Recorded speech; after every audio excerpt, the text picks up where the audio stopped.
Is he breathing? No, I don't think so. All right, when did this happen? Like 5 minutes ago? All right. And how many is injured? Is it just him? Yes, it's just him. All right, and how many suspects were involved? I don't know, sir. I was there with my bed and I just heard gunshots. All right. I put him under the bed. Where is that suspect at now? Do you know? No, sir. A child could be heard crying in the call's background. Now, neighbors told WITN that Gray was the father of 2 boys. The woman who told 911 that she didn't know where Gray was shot as he was lying on his stomach. Now, deputies have yet to release any information on a suspect or a possible motive. Hey guys, lend me your ears. I've got something to tell y'all. Sweet Amy Lane in Kinston. A young father named Quinton Gray was bleeding out on his living room floor. His girlfriend Nyasha clutching their baby, tears streaming, telling police about a masked intruder who broke in and vanished into the darkness. Case closed? Not even close, because sometimes the person calling for help is the same person who planned the crime. What police discovered in Nyasha's phone would flip this entire case upside down. Text messages sent while Quinton was dying. Messages that proved this wasn't random violence. This was betrayal at its most intimate. A workplace affair, a murder plot, and a mother who might have chosen a coworker and a gun over the father of her children. You're watching Shadow Crimes TV, where we bring true crime and domestic violence stories out of the shadows. Subscribe now and join us daily as we uncover the cases that demand to be heard. Don't just watch, be part of the conversation. Quinton Lee Gray was just trying to make it in a world that wasn't built for young black men to win. Here in Kinston, North Carolina, 20,000 people are trying to survive in a city where gunfire has become the soundtrack. But Quinton wasn't just another face in these streets. People knew him as Hoodrich Montana. That name meant something to his crew. It was armor, it was ambition. It said he came from nothing but refused to stay there. But to his family, he was just Quinton, their son, their brother. A father who showed up, a provider who never quits. Kinston raised him hard. This was a neighborhood where opportunity stayed scarce and bullets stayed close. Look at the numbers in 2023 alone. Over 60 shootings rocked this small city. Some folks died, others just got their families destroyed overnight. People here learned to sleep light, stay ready. Even in broad daylight, you kept your head on a swivel. But Quinton refused to become a statistic. He had vision, real plans. Days he ground at work, making sure his house stayed standing. Nights he split his time between his kids and his music. He wasn't chasing the spotlight, he was chasing something more valuable: stability. His lyrics told the story, I've been gone, but I gotta go harder, trying to gather. He DJ'd his cousins' parties. Fixed neighbors' cars after pulling long shifts. Always threw up that peace sign in family pictures. 20-something years old, but he understood responsibility. In a city where too many fathers vanish under the pressure of poverty and prison, Quinton stayed put. And for almost 10 years, Nyasha Perkins stood right there with him. They'd been riding together since 2014. What started as young love had grown into real life.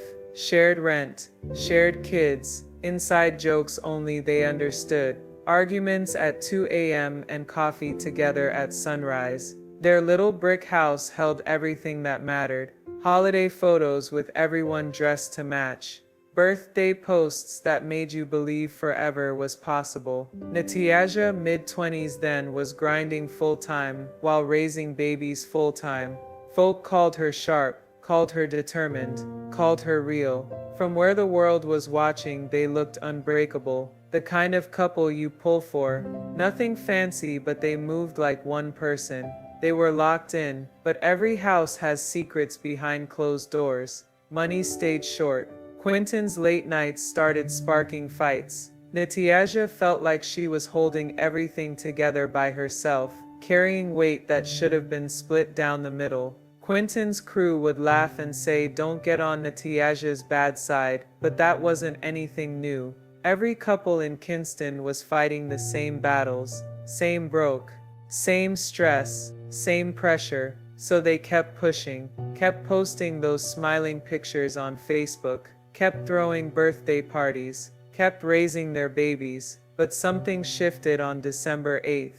How does a regular family dealing with regular problems end up in a body bag? Stay right here with me. Every perfect social media moment is covering up something darker. This one was drowning in betrayal, obsession, and blood. The moment those gunshots stopped echoing, Sweet Amy Lane lit up like a movie set. Emergency lights flashing red and blue. First responders are moving fast to lock down the scene. And right in the middle of all that chaos, Nyasha Perkins started talking. She said she'd been sleeping deeply when gunfire exploded through the house. Sharp, deafening cracks in the darkness. Shots so loud they launched her straight out of bed. She ran to the living room and found Quinton already down, life leaking out of him onto their floor. She swore she saw something. Just a shadow, maybe a figure, fleeing out the back door. A masked intruder, someone she didn't recognize. The second those words hit the air, masked intruder, everything changed. Deputies switched into home invasion mode, started working it like a burglary that went all the way left. First look said she might be telling the truth. Busted window by the front door, glass scattered across the porch like diamonds. Family torn apart, 2 little kids inside. One young black man, barely 30, was murdered in his own living room. But while they were wrapping yellow tape around the property, something felt wrong. Not suspicious. Wrong. Just different wrong. The glass pattern caught one deputy's eye immediately. If somebody broke in from outside, that glass should have fallen inside the house. But most of it was outside, spread all over the porch. That detail wouldn't leave him alone. Break-ins don't work backwards like that. Glass falls toward where the force is coming from. Maybe the shooter fired through the window first, then tried to get in. Maybe Quinton heard something and came to check, and that's when the shooting started. It could have happened that way. Inside the house, they found another piece that didn't fit. Nothing looked touched. PlayStation is still hooked up. The TV is sitting right there. Wallet on the counter. If this was supposed to be a robbery, it was the most polite robbery in history. No drawers dumped, no rooms trashed, no desperate searching. But trauma makes people move strangely. Maybe the shooter got spooked, fired those shots, and ran before taking anything. Panic could explain it. During those first few hours, Nyasha's story held just enough water to stay afloat. She told it the same way every single time. Calm voice, same details, never changed a word. Her words came out broken, shaking. She kept saying the same thing over and over. Didn't know the face, didn't know the reason. 1 second Quinton was breathing, the next second he wasn't. The investigators did what they always do. Cameras clicking, evidence bags, knocking on doors, looking for anybody who saw anything. But something wasn't sitting right. Not suspicion yet, just that feeling in your gut when the math doesn't add up. She told them it was quick. Gunshots woke her up. Saw somebody running. For a minute there, the detectives wanted to roll with it. Young mama traumatized, baby on her hip. Whole world just got flipped upside down. But when the smoke cleared and they started really looking at what they had, the story started coming apart. The first thing that got their attention was the clock. That 911 call hit at 12:10 a.m. But the coroner said Quinton probably caught those bullets around 12:05. 5 minutes. Most people don't think twice about 5 minutes. But when somebody just got murdered in your house, 5 minutes is forever.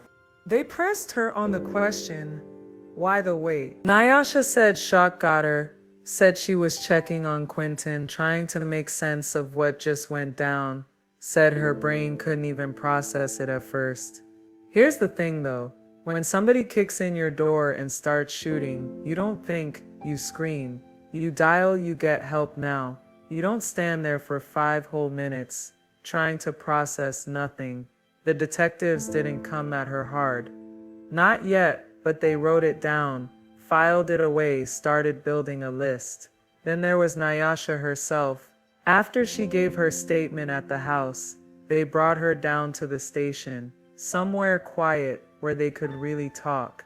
At first, she looked exactly how you'd expect, crying, shaking, just wanted to get back to her babies. But one of the lead detectives caught something small but loud. Once you heard it, every time Nyasha talked about Quinton, she was already putting him in the past.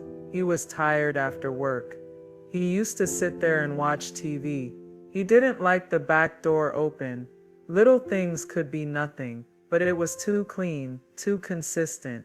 And then there were these moments, brief as a blink, even with tears in her eyes, something would flash across her face. Relief, strange thing for somebody who just lost their man. The detectives had seen that look before. Never meant anything good. When the autopsy came back, the red flags started multiplying like roaches. When you flipped the lights on, Quinton took 2 bullets to the chest. Close range. The angle told them he was standing up, maybe getting off the couch, when it happened. No wild shooting, no struggle, just 2 shots, clean, deliberate, personal, and the gunshot residue. That told a whole different story. Whoever pulled that trigger was standing close, real close, close enough to look him in the eyes. That didn't match what Nyasha was selling. She said somebody fired quickly and ran off.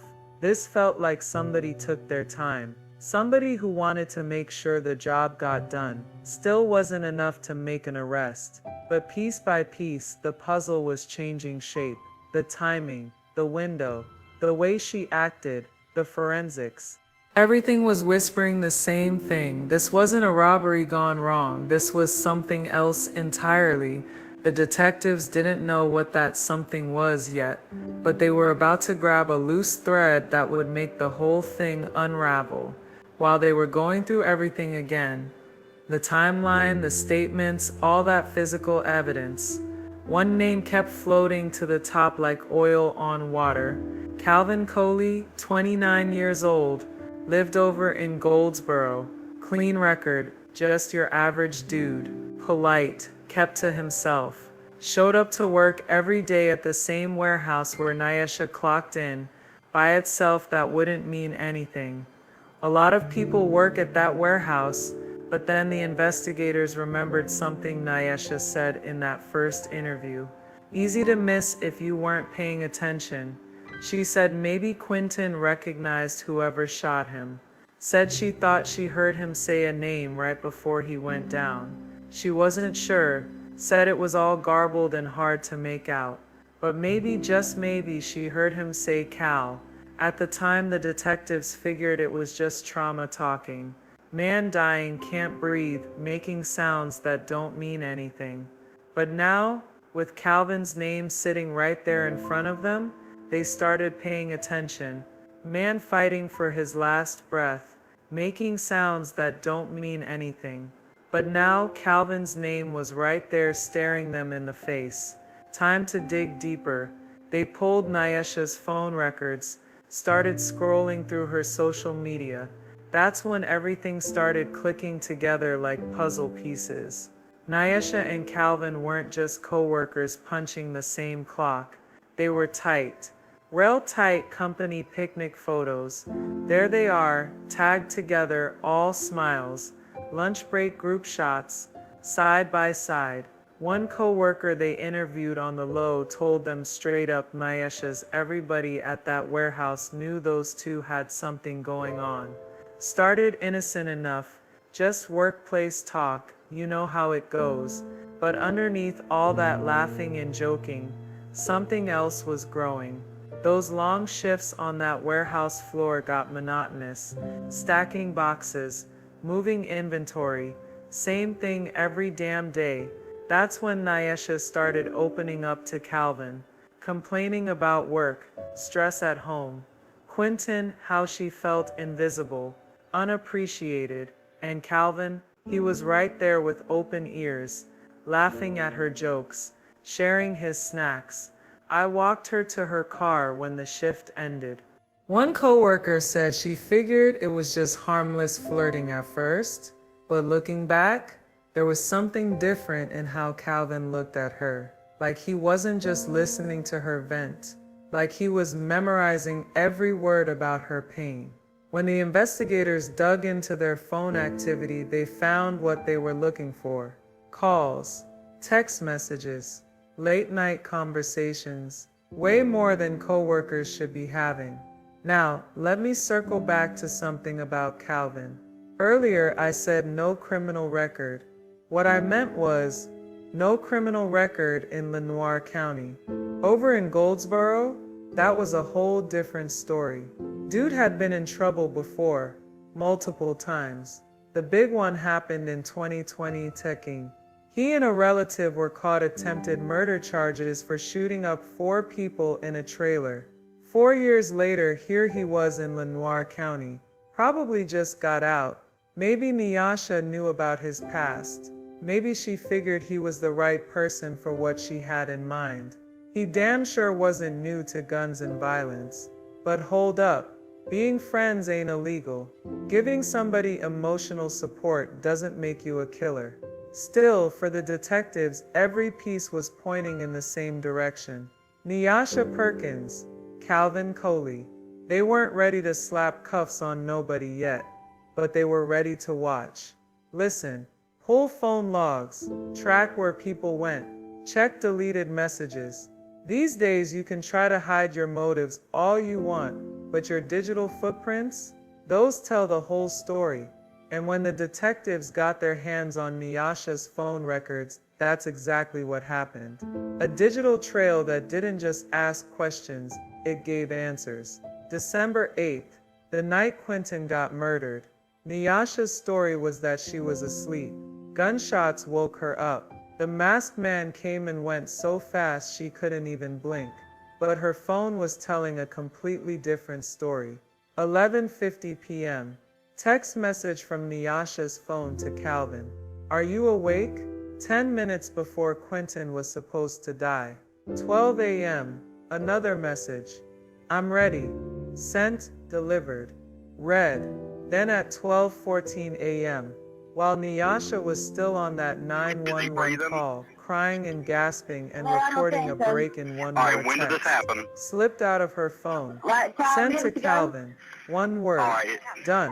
That was And it. how many is injured? 4 Is it just letters, him? but it was everything.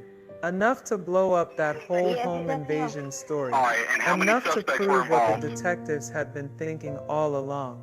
When you line up those timestamps with what happened at the crime scene, the picture gets really clear really quickly. Quinton got shot around 12:05 a.m. Nyasha waited, maybe to check if he was really dead, maybe to clean up, maybe just to catch her breath. Then at 12:10, she called 911, and at 12:14, right in the middle of that frantic call for help, she was texting the dude who helped her plan the whole thing. Done. This wasn't a theory anymore. This wasn't a maybe or what if. This was a plan. Thought out, timed down to the minute, executed. Phone records don't lie, and when you put them together with all that forensic evidence, the broken window that didn't make sense, the way she acted, it was crystal clear. Quinton didn't get killed by a stranger. He got executed by somebody who knew when he'd be home, where he'd be sitting, and how he lived his life. And it was all set up by Nyasha Perkins and Calvin Coley. They thought they were slick, thought nobody would notice, but those timestamps noticed everything. While that digital trail was exposing the whole betrayal, detectives started talking to other people, neighbors, coworkers, people who might have seen something. One neighbor came forward real quiet like, didn't see the shooting, but earlier that night they noticed a car parked on Sweet Amy Lane that didn't belong. Wasn't from around there, just sitting there idling for a minute, then it was gone. When the investigators showed them a picture of Calvin's car, they didn't even hesitate. That's the one. Same make, same color. By itself, that wasn't proof. But it damn sure wasn't a coincidence either. Meanwhile, down at that warehouse where Nyasha and Calvin worked, detectives started interviewing their coworkers, trying to figure out what was really going down behind those break room doors. That's when one of them shared something that made everybody's blood run cold. Happened a few weeks before the murder. They were on a smoke break just talking about regular life stress, you know how it goes. And Nyasha, laughing a little bit, said, "Shoot, sometimes I just want to get rid of Quinton." The coworker didn't think anything of it at the time. People say stuff when they're frustrated. Everybody vents. But after what just went down, that didn't sound like venting anymore. That sounded like foreshadowing. The real window into Nyasha's head didn't come from what she told the police. It came from her own damn Facebook page. 2 days after Quinton got murdered, she posted this: "Everybody who thinks they're gonna be at Hoodrich Montana service, y'all not. He only talked to the few, and they know who they are, and the people he didn't talk with. Y'all know who y'all are. He already told me he doesn't want nano of y'all fake people at his stuff. Sorry, but not sorry." Read that again. That ain't grief talking. That ain't heartbreak. That's territorial. That's harsh. That's straight up angry. She was controlling Quinton's funeral like she was running a club, like she was checking names off a VIP list. A few days later, she posted again. This time it was a photo. She and the kids were all dressed up in matching burgundy outfits. Caption said, "Burgundy for you, Hoodrich Montana. Watch over us. We love you. Rip Hoodrich until we meet again." To anybody scrolling past, it probably looks sweet. Young mama grieving in public, keeping her babies close, honoring her man's memory. But knowing what the investigators had dug up, those posts hit completely different. You can dress up in the right colors. You can type the right words, but you can't delete a digital trail. For the people who really loved Quinton, watching Nyasha perform this grieving girlfriend act, knowing she might have helped plan his murder, that wasn't just betrayal, that was straight theater. A lie posted in real time while his blood was still wet on their living room floor. All those witnesses, all those text messages, all those phone calls, all those public posts. The prosecutors were building a case that built itself. This wasn't just murder. This was murder with a social media campaign. By mid-January 2025, 5 weeks after Quinton died, the Lenoir County Sheriff's Office had seen enough. The digital footprints, the inconsistencies, the witness statements, the Facebook posts, everything was pointing in the same direction. Nyasha Perkins and Calvin Coley. Time to move. They wanted these arrests to be clean, fast, coordinated. No chance for anybody to run or fight back. They picked noon. Both suspects would be at work, the one place they probably felt untouchable. At the warehouse in Kinston where Nyasha worked, the officers walked in calmly and quietly, headed straight for the break room. Nyasha was heating up her lunch, microwave humming, coworkers all around her, chatting about regular stuff. Nobody knew what was about to go down. 2 plainclothes detectives walked up. Nyasha Perkins. She looked up confused at first, then the color just drained right out of her face. When they told her she was under arrest for murdering Quinton Gray, that mask she'd been wearing finally cracked. Her coworkers said her voice started shaking, hands trembling. She started begging, "No, not here. My kids, please." But those handcuffs clicked anyway. The show was over. They walked her out, past all those stunned employees, head down, tears streaming. The performance was finally done. Meanwhile, across town, another team was moving in on Calvin Coley. He was working the loading dock at a different warehouse. But Calvin wasn't going out quietly. As soon as the officers showed up, he took off running. Full sprint into that maze of warehouse shelves and pallets, weaving between stacks of canned goods, trying to vanish into all that industrial chaos, turned into a wild chase. cat and mouse in steel aisles, officers yelling, radios crackling, footsteps echoing off concrete floors. For damn near an hour, Calvin kept running, ducking and doubling back. But you can only hide so long in a warehouse. Ain't that much space to work with. Eventually they cornered him behind some shrink-wrapped boxes, chest heaving, face pale, out of breath and out of options. He threw his hands up, didn't say a word, just surrendered. By that evening, both of them were sitting in Lenoir County Jail. Mugshots taken, fingerprints pressed into ink, work clothes stripped away for County Orange. For everybody who knew them, friends, family, people they clocked in with every day. Watching them fall was like seeing a building collapse in slow motion. Call last month has been charged with her boyfriend's murder. The Lenoir County Sheriff's Office says Nyasha Perkins and Calvin Coley were arrested Wednesday and charged with first-degree murder and felony conspiracy in Quinton Gray's death. Deputies say both Perkins and Coley were arrested yesterday at their places of work in Kinston. Deputies won't say where that happened, but did confirm the two worked together. The 26-year-old woman lives in Lenoir County, while deputies say the 29-year-old man is from Goldsboro. And just after midnight on December 8th, deputies say they were called to a home on Sweet Amy Lane for reports of someone being shot during a breaking and entering. Their 30-year-old Gray was found shot to death in his living room. The sheriff's office says Perkins also lived at the home with Gray, and deputies say she made the 911 call reporting the shooting. Deputies say there were two small children along with the man's girlfriend in the home when the shooting happened. Perkins and Coley are being held in the Lenoir County Jail without bond. Nyasha lived in that house with Quinton. She made that 911 call. Small children were right there when the shots rang out. Now both suspects sit behind bars. No bond, no way out, no bail money can buy their freedom. No fancy lawyers showed up yet, just silence echoing off concrete walls. When word hit the streets that Nyasha Perkins got arrested for setting up Quinton Gray's murder, the whole community's pain shifted. Grief turned into something sharper, something that cut deeper. Betrayal. People who had held her at the funeral now stepped back like she was poison.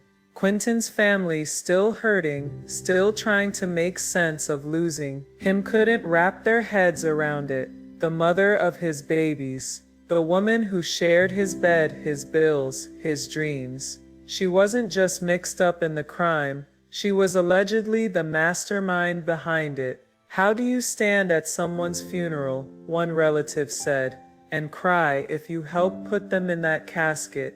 In Kinston, a city that knows gun violence like an old enemy, this case hit different.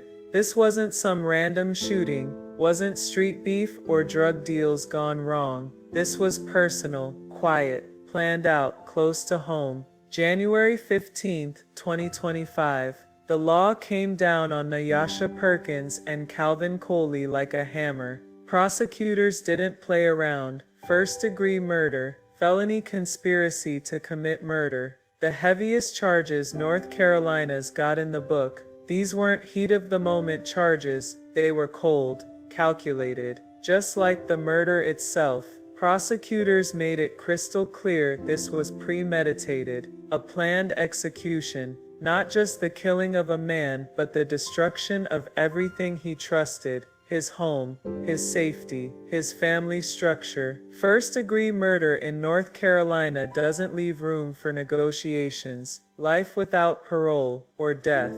Both of them were locked up without bond. No trial date set yet. But this case already sounds like others that made headlines across the country. Stories where love turned lethal, where lust became murder, where selfish ambition ended in body bags. Legal experts who studied the evidence say this case fits a disturbing pattern. It's not about greed, it's about access. The kind of closeness that lets you know someone's schedule, their habits, when they're most vulnerable. Most murder conspiracies leave messy trails, digital conversations, search histories, bad timing. But this case, the evidence screams through its simplicity. A late-night text, "I'm ready." A cold-blooded execution. Then while still on the phone with 911, done. Now Quinton Gray's family waits for justice, the community watches, and two former lovers who thought they were so clever sit in matching orange jumpsuits. They might never see sunlight as free people again. What pushed them to this moment? Was it desperation, obsession, some twisted version of love, or was Quinton Gray just in the way? The case opened up conversations people didn't want to have about obsession, about betrayal, about ride or die. That phrase hip-hop made famous, but some people twisted it into something deadly. People started asking hard questions. Were there warning signs? Could somebody have stepped in?